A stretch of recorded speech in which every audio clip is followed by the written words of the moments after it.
Back now with a young change maker moved by an act of injustice as a teenager. Now a big part of today's uprisings, leading others. My name is Brea Baker. I'm 25 years old, and I'm a racial and gender justice activist based in Atlanta.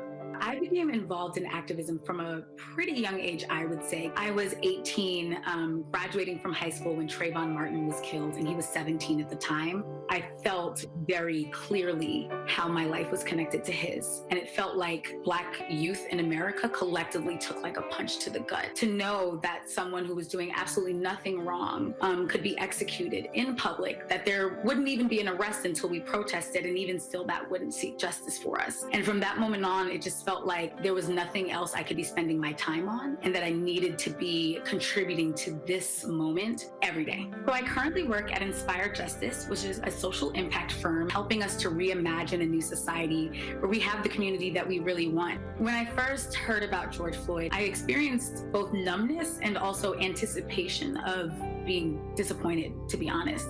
It made me feel defeated that I had been working for 8 years up until this point and that we're still facing the same issues. And then when the uprising and the outcry came out of Minneapolis, and then Louisville, and then California, and then New York, I started to think, okay, there might be something different here. I'm a part of an incredible activist collective in New York called Justice League NYC, and we just organized a protest that mobilized about 35,000 people onto the streets. We met at 110th Street in Uptown and marched all the way down to Washington Square Park, which was an incredible show.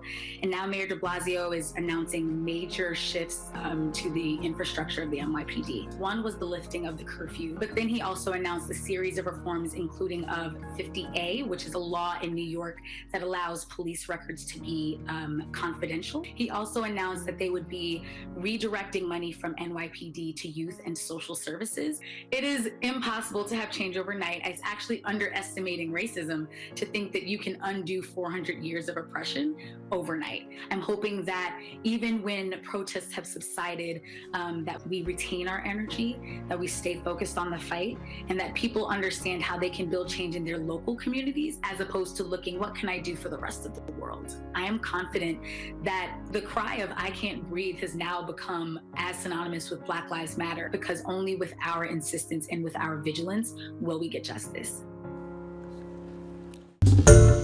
Hi everyone, George Stephanopoulos here. Thanks for checking out the ABC News YouTube channel. If you'd like to get more videos, show highlights, and watch live event coverage, click on the right over here to subscribe to our channel, and don't forget to download the ABC News app for breaking news alerts. Thanks for watching.